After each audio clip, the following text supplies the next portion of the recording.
ஆதியாகமம் அதிகாரம் 37. யாக்கோபு தன் தகப்பன் தங்கியிருந்த கானான் தேசத்திலே குடியிருந்தான். யாக்கோபுடைய சந்ததியின் வரலாறு.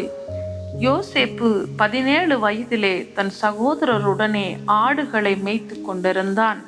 அந்த இளைஞன் பில்காள் சில்பாள் என்னும் தன் தகப்பனுடைய மறுமனையாட்டிகளின் குமாரரோடே இருந்து அவர்களுடைய துன்மார்க்கத்தை தன் தகப்பனுக்கு சொல்லி வருவான். இஸ்ரவேலின் முதிர் வயதிலே யோசேப்பு தனக்கு பிறந்ததினால் இஸ்ரவேல் தன் குமாரர் எல்லாரிலும் அவனை அதிகமாய் நேசித்து அவனுக்கு பல வருணமான அங்கியை செய்வித்தான். அவனுடைய சகோதரர் எல்லாரிலும் அவனை தங்கள் தகப்பன் அதிகமாய் நேசிக்கிறதை அவன் சகோதரர் கண்டபோது அவனோடே பட்சமாய் பேசாமல் அவனை பகைத்தார்கள். யோசேப்பு ஒரு சொப்பனம் கண்டு அதை தன் சகோதரருக்கு அறிவித்தான். அதிநிமித்தம் அவனை இன்னும் அதிகமாய் பகைத்தார்கள். அவன் அவர்களை நோக்கி, நான் கண்ட சொப்பனத்தை கேளுங்கள். நாம் வயலில் அறுத்த அரிகளை கட்டி கொண்டிருந்தோம். அப்பொழுது என்னுடைய அரிக்கட்டு நிமிர்ந்திருந்தது. உங்கள் அரிக்கட்டுகள் என் அரிக்கட்டை சுற்றி வணங்கி நின்றது என்றான். அப்பொழுது அவன் சகோதரர் அவனை பார்த்து, நீ எங்கள் மேல் துரைத்தனம் பண்ணுவாயோ, நீ எங்களை ஆளப் போகிறாயோ என்று சொல்லி அவனை அவன் சொப்பனங்களின் நிமித்தமும் அவன் வார்த்தைகளின் நிமித்தமும் இன்னும் அதிகமாய் பகைத்தார்கள். அவன் வேறொரு சொப்பனம் கண்டு தன் சகோதரரை நோக்கி, நான் இன்னும் ஒரு சொப்பனத்தை கண்டேன். சூரியனும் சந்திரனும் 11 நட்சத்திரங்களும் என்னை வணங்கினது என்றான். இதை அவன் தன் தகப்பனுக்கும் தன் சகோதரருக்கும் சொன்னபோது அவன் தகப்பன் அவனை பார்த்து, நீ கண்ட இந்த சொப்பனம் என்ன? நானும் உன் தாயாரும் உன் சகோதரரும் தரை மட்டும் குனிந்து உன்னை வணங்க வருவோமோ என்று அவனை கடிந்து கொண்டான். அவன் சகோதரர் அவன் மேல் பொறாமை கொண்டார்கள். அவன் தகப்பனோ அவன் சொன்னதை மனதிலே வைத்து கொண்டான்.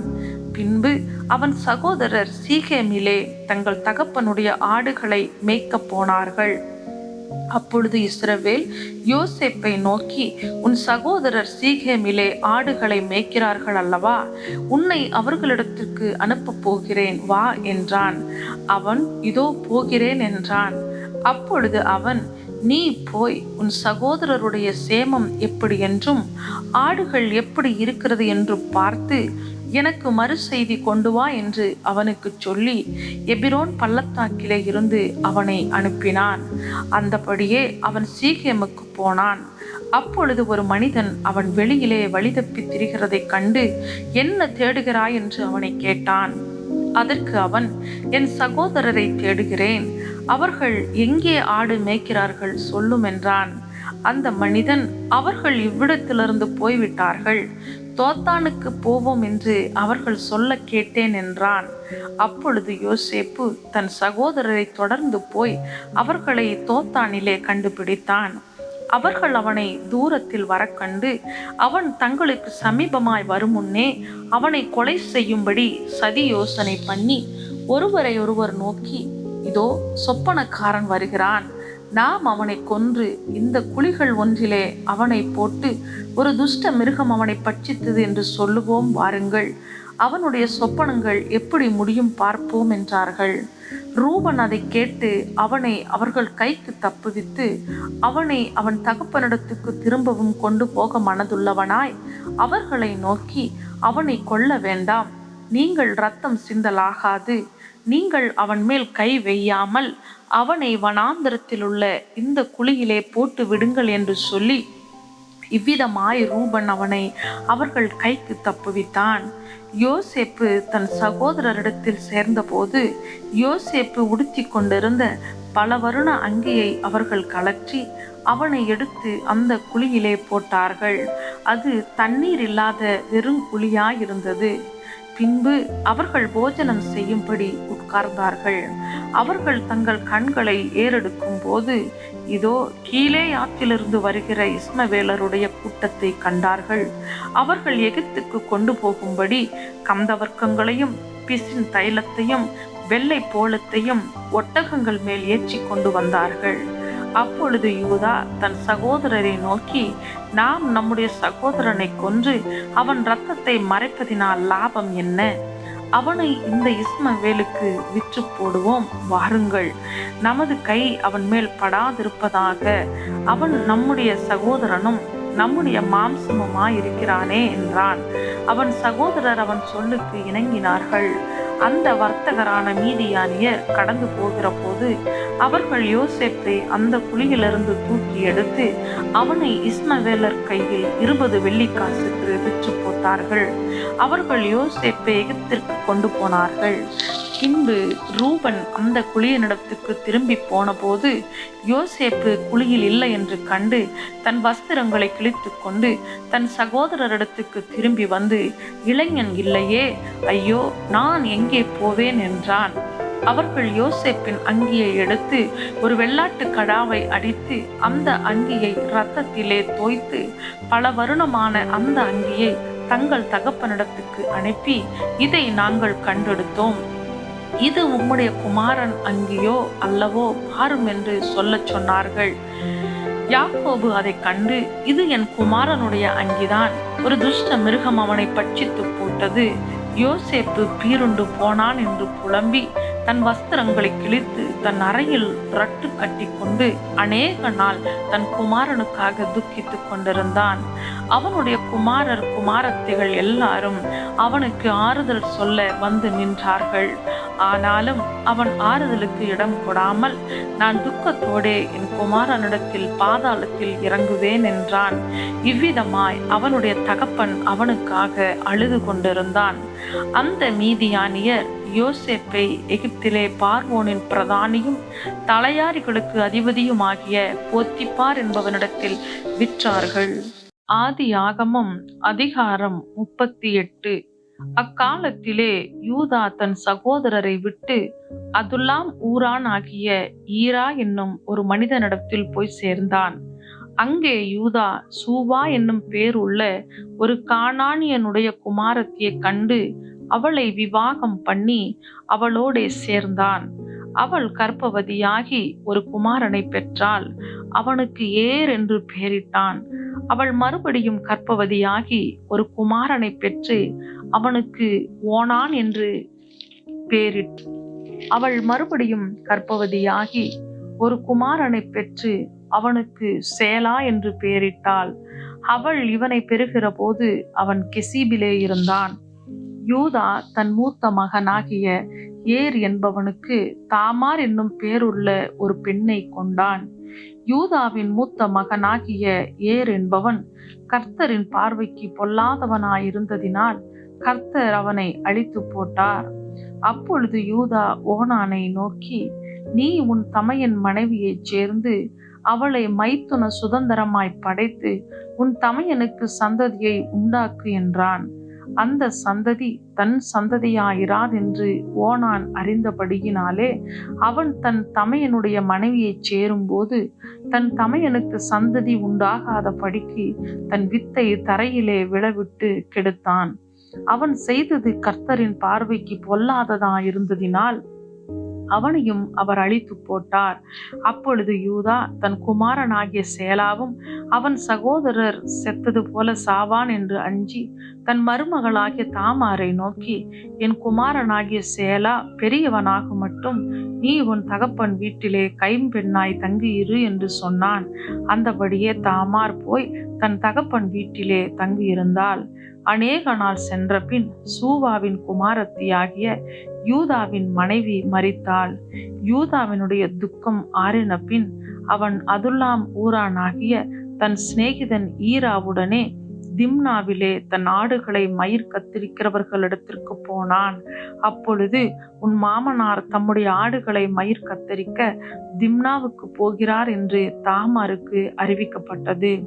சேலா பெரியவனாகியும் தான் அவனுக்கு மனைவியாக கொடுக்கப்படவில்லை என்று அவள் கண்டபடியால் தன் கைம்பெண்மைக்குரிய வஸ்திரங்களை களைந்து போட்டு முக்காடிட்டு தன்னை மூடிக்கொண்டு திம்னாவுக்கு போகிற வழியில் இருக்கிற நீரூற்றுகளுக்கு முன்பாக உட்கார்ந்தாள். யூதா அவளை கண்டு அவள் தன் முகத்தை மூடியிருந்தபடியால் அவள் ஒரு வேசி என்று நினைத்து அந்த வழியாய் அவளிடத்தில் போய், அவள் தன் மருமகள் என்று அறியாமல், நான் உன்னிடத்தில் சேரும்படி வருவாயா என்றான். அதற்கு அவள், நீர் என்னிடத்தில் சேரும்படி எனக்கு என்ன தருவீர் என்றாள். அதற்கு அவன், நான் மந்தையிலிருந்து ஒரு வெள்ளாட்டுக்குட்டியை அனுப்புகிறேன் என்றான். அதற்கு அவள், நீர் அதை அனுப்பும் அளவும் ஒரு அடைமானம் கொடுப்பீரா என்றாள். அப்பொழுது அவன், நான் உனக்கு அடைமானமாக என்ன கொடுக்க வேண்டும் என்று கேட்டான். அதற்கு அவள், உம்முடைய முத்திரை மோதிரமும் உம்முடைய ஆரமும் உம்முடைய கைக்கோளும் கொடுக்க வேண்டும் என்றாள். அவன் அவைகளை அவளுக்கு கொடுத்து அவளிடத்தில் சேர்ந்தான். அவள் அவனாலே கர்ப்பவதியாகி எழுந்து போய் தன் முக்காட்டை களைந்து தன் கைம்பெண்மைக்குரிய வஸ்திரங்களை உடுத்தி கொண்டாள். யூதா அந்த ஸ்திரீனிடத்தில் இருந்த அடைமானத்தை வாங்கி கொண்டு வரும்படி அதுல்லாம் ஊரானாகிய தன் சிநேகிதன் கையிலே ஒரு வெள்ளாட்டு குட்டியை கொடுத்து அனுப்பினான். அவன் அவளை காணாமல் அவ்விடத்து மனிதரை நோக்கி, வழியண்டை நீரூற்றுகள் அருகே இருந்த தாசி எங்கே என்று கேட்டான். அதற்கு அவர்கள், இங்கே தாசி இல்லை என்றார்கள். அவன் யூதாவினிடத்தில் திரும்பி வந்து, அவளை காணோம், அங்கே தாசி இல்லை என்று அவ்விடத்து மனிதரும் சொல்லுகிறார்கள் என்றான்.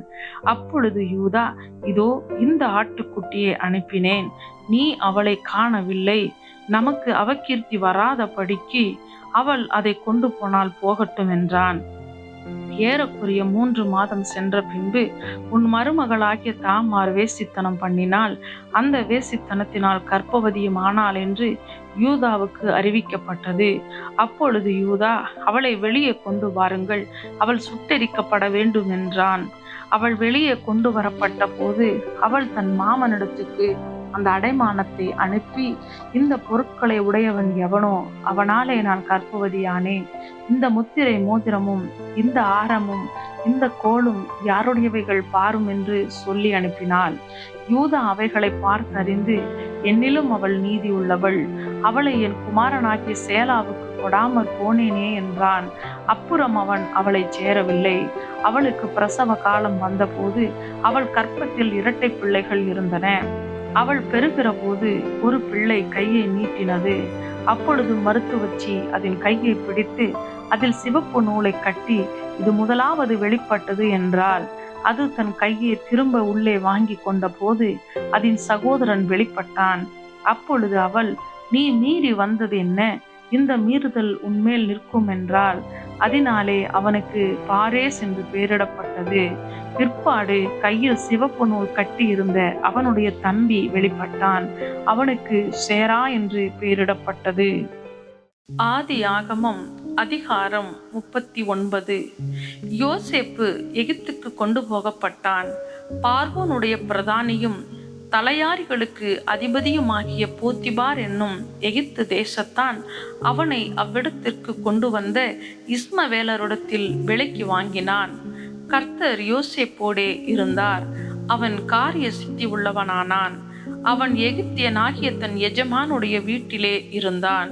கர்த்தர் அவனோடே இருக்கிறார் என்றும் அவன் செய்கிற யாவையும் கர்த்தர் வாய்க்க பண்ணுகிறார் என்றும் அவன் எஜமான் கண்டு யோசேப்பினிடத்தில் தயவு வைத்து அவனை தனக்கு ஊழியக்காரனும் தன் வீட்டுக்கு விசாரணைக்காரனுமாக்கி தனக்கு உண்டான யாவற்றையும் அவன் கையில் ஒப்புவித்தான். அவனை தன் வீட்டுக்கும் தனக்கு உண்டான எல்லாவற்றிற்கும் விசாரணைக்காரனாக்கினது முதல் கொண்டு கர்த்தர் யோசேப்பு நிமித்தம் அந்த எகிப்தியன் வீட்டை ஆசீர்வதித்தார். வீட்டிலும் வெளியிலும் அவனுக்கு உண்டானவைகள் எல்லாவற்றிலும் கர்த்தருடைய ஆசீர்வாதம் இருந்தது. ஆகையால் அவன் தனக்கு உண்டானதையெல்லாம் யோசேப்பின் கையிலே ஒப்பு கொடுத்து விட்டு தான் புசிக்கிற போஜனம் தவிர தன்னிடத்தில் இருந்த மற்ற ஒன்றை குறித்தும் விசாரியாதிருந்தான். யோசேப்பு அழகான ரூபமும் சௌந்தரிய முகமும் உள்ளவனாயிருந்தான். சில நாள் சென்ற பின் அவனுடைய எஜமானின் மனைவி யோசேப்பின் மேல் கண் போட்டு, என்னோடே சயனி என்றாள்.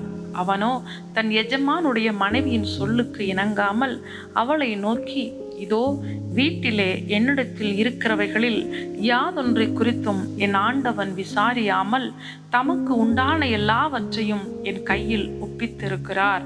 இந்த வீட்டிலே என்னிலும் பெரியவன் இல்லை.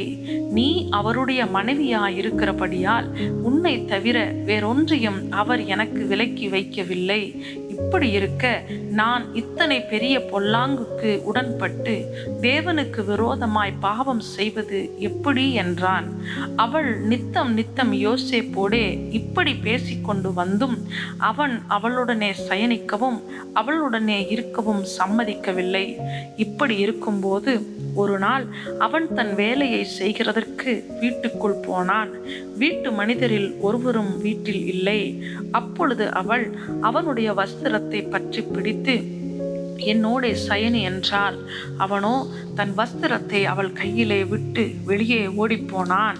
அவன் தன் வஸ்திரத்தை அவள் கையிலே விட்டு வெளியே ஓடிப்போனதை அவள் கண்டபோது அவள் தன் வீட்டு மனிதரை கூப்பிட்டு, பாருங்கள், எபிரெய மனுஷன் நம்மிடத்தில் சரசம் பண்ணும்படிக்கு அவனை நமக்குள் கொண்டு வந்தார். அவன் என்னோடே சயனிக்கும்படிக்கு என்னிடத்தில் வந்தான். நான் மிகுந்த சத்தமிட்டு கூப்பிட்டேன். நான் சத்தமிட்டு கூப்பிடுகிறதை அவன் கேட்டு தன் வஸ்திரத்தை என்னிடத்தில் விட்டு வெளியே ஓடிப்போய் விட்டான் என்று சொன்னாள். அவனுடைய எஜமான் வீட்டுக்கு வருமளவும் அவனுடைய வஸ்திரத்தை தன்னிடத்தில் வைத்திருந்து அவனை நோக்கி, நீர் நம்மிடத்தில் கொண்டு வந்த அந்த எபிரெய வேலைக்காரன் சரசம் பண்ணும்படிக்கு என்னிடத்தில் வந்தான். அப்பொழுது நான் சத்தமிட்டு கூப்பிட்டேன். அவன் தன் வஸ்திரத்தை என்னிடத்தில் விட்டு வெளியே ஓடிப்போனான் என்றால், உம்முடைய வேலைக்காரன் எனக்கு இப்படி செய்தான் என்று தன் மனைவி தன்னோடே சொன்ன வார்த்தைகளை அவனுடைய எஜமான் கேட்டபோது அவனுக்கு கோபம் மூண்டது. யோசேப்பின் எஜமான் அவனை பிடித்து ராஜாவின் கட்டளையால் காவலில் வைக்கப்பட்டவர்கள் இருக்கும் சிறைச்சாலையிலே அவனை ஒப்புவித்தான். அந்த சிறைச்சாலையில் அவன் இருந்தான். கர்த்தரோ யோசேப்போடே இருந்து அவன் மேல் கிருபை வைத்து சிறைச்சாலை தலைவனுடைய தயவு அவனுக்கு கிடைக்கும்படி செய்தார். சிறைச்சாலை தலைவன் சிறைச்சாலையில் வைக்கப்பட்ட யாவரையும் யோசேப்பின் கையிலே ஒப்புவித்தான். அங்கே அவர்கள் செய்வதெல்லாவற்றையும் யோசேப்பு செய்வித்தான். கர்த்தர் அவனோடே இருந்தபடியினாலும் அவன் எதை செய்தானோ அதை கர்த்தர் வாய்க்க பண்ணினபடியினாலும் அவன் வசமாயிருந்த யாதொன்றையும் குறித்து சிறைச்சாலை தலைவன் விசாரிக்கவில்லை. ஆதியாகமம் அதிகாரம் 40. இந்த நடபடிகளுக்கு பின்பு எகிப்து ராஜாவுக்கு பானபாத்திரக்காரனும் சுயம்பாகியும் எகிப்து ராஜாவாகிய தங்கள் ஆண்டவனுக்கு குற்றம் செய்தார்கள். பார்வோன் தன் பானபாத்திரக்காரரின் தலைவனும் சுயம்பாகிகளின் தலைவனும் ஆகிய இவ்விரண்டு பிரதானிகள் மேலும் கடும் கோபம் கொண்டு அவர்களை யோசேப்பு வைக்கப்பட்டிருந்த இடமும் தலையாரிகளின் அதிபதியின் வீடுமாகிய சிறைச்சாலையிலே காவல் பண்ணுவித்தான். தலையாரிகளின் அதிபதி அவர்களை விசாரிக்கும்படி யோசேப்பின் வசத்தில் ஒப்புவித்தான். அவன் அவர்களை விசாரித்து வந்தான். அவர்கள் அநேக நாள் காவலில் இருந்தார்கள். எகிப்து ராஜாவுக்கு பானபாத்திரக்காரனும் சுயம்பாகியுமாகிய அவ்விரண்டு பேரும் சிறைச்சாலையில் இருக்கும்போது ஒரே ராத்திரியிலே வெவ்வேறு பொருள் கொண்ட சொப்பனம் கண்டார்கள். காலமே யோசேப்பு அவர்களிடத்தில் போய் அவர்களை பார்க்கும்போது அவர்கள் கலங்கி இருந்தார்கள். அப்பொழுது அவன் தன் எஜமானுடைய வீட்டில் தன்னோடே காவல் பண்ணப்பட்டிருந்த பார்வோனுடைய பிரதானிகளை நோக்கி, உங்கள் முகங்கள் இன்று துக்கமாயிருக்கிறது என்ன என்று கேட்டான். அதற்கு அவர்கள், சொப்பனம் கண்டோம், அதற்கு அர்த்தம் சொல்லுகிறவன் ஒருவனும் இல்லை என்றார்கள். அதற்கு யோசேப்பு, சொப்பனத்துக்கு அர்த்தம் சொல்லுதல் தேவனுக்குரியதல்லவா? அவைகளை என்னிடத்தில் சொல்லுங்கள் என்றான். அப்பொழுது பானபாத்திரக்காரரின் தலைவன் யோசேப்பை நோக்கி, என் சொப்பனத்திலே ஒரு திராட்சை செடி எனக்கு முன்பாக இருக்க கண்டேன். அந்த திராட்சை செடியிலே 3 கொடிகள் இருந்தது. அது துளிர்க்கிறதா இருந்தது. அதில் பூக்கள் மலர்ந்திருந்தது. அதன் குலைகள் பழுத்த பழங்களாயிருந்தது. பார்வோனுடைய பாத்திரம் என் கையிலே இருந்தது. நான் அந்த பழங்களை பறித்து அவைகளை பார்வோனுடைய பாத்திரத்தில் பிழிந்து அந்த பாத்திரத்தை பார்வோனுடைய கையிலே கொடுத்தேன் என்று தன் சொப்பனத்தை சொன்னான். அதற்கு யோசேப்பு, அந்த 3 கொடிகளும் 3 நாளாம். 3 நாளைக்குள்ளே பார்வோன் உன் தலையை உயர்த்தி உன்னை மறுபடியும் உன் நிலையிலே நிறுத்துவார். முன்னே அவருக்கு பானம் கொடுத்து வந்த வழக்கத்தின்படி பார்வோனின் பாத்திரத்தை அவர் கையிலே கொடுப்பாய். இதுதான் அதன் அர்த்தம் என்று சொன்னதுமன்றி, நீ வாழ்வடைந்திருக்கும் போது என்னை நினைத்து என் மேல் தயவு வைத்து என் காரியத்தை பார்வோனுக்கு அறிவித்து இந்த இடத்திலிருந்து என்னை விடுதலையாக்க வேண்டும். நான் எபிரெயருடைய தேசத்திலிருந்து களவாய் கொண்டு வரப்பட்டேன். என்னை இந்த காவல் கிடங்கில் வைக்கும்படிக்கும் நான் இவ்விடத்தில் ஒன்றும் செய்யவில்லை என்றும் சொன்னான். அர்த்தம் நன்றாயிருக்கிறது என்று சுயம்பாகிகளின் தலைவன் கண்டு யோசேப்பை நோக்கி, நானும் என் சொப்பனத்தில் 3 வெள்ளை கூடைகள் என் தலையின் மேல் இருக்க கண்டேன். மேற்கூடையிலே பார்வோனுக்காக சமைக்கப்பட்ட சகலவித பலகாரங்களிலும் கொஞ்சம் கொஞ்சம் இருந்தது. என் தலையின் மேல் கூடையில் இருந்தவைகளை பறவைகள் வந்து பட்சித்தது என்றான். அதற்கு யோசேப்பு, அந்த 3 கூடைகளும் 3 நாளாம். இன்னும் 3 நாளைக்குள்ளே பார்வோன் உன் தலையை உயர்த்தி உன்னை மரத்திலே தூக்கி போடுவார். அப்பொழுது பறவைகள் உன் மாம்சத்தை தின்னும். இதுதான் அதன் அர்த்தம் என்று சொன்னான். 3ஆம் நாள் பார்வோனுடைய ஜன்ம நாளாயிருந்தது. அவன் தன் ஊழியக்காரர் எல்லாருக்கும் விருந்து பண்ணி பான பாத்திரக்காரருடைய தலைவன் தலையையும் சுயம்பாகிகளுடைய தலைவன் தலையையும் தன் உத்தியோகஸ்தரின் நடுவே உயர்த்தி பான பாத்திரக்காரரின் தலைவனை பானம் கொடுக்கிற தன் உத்தியோகத்திலே மறுபடியும் வைத்தான். அந்தபடியே அவன் பார்வோனுடைய கையிலே பாத்திரத்தை கொடுத்தான். சுயம்பாகிகளின் தலைவனையோ தூக்கி போட்டான். யோசேப்பு அவர்களுக்கு சொன்ன அர்த்தத்தின் படியே சம்பவித்தது.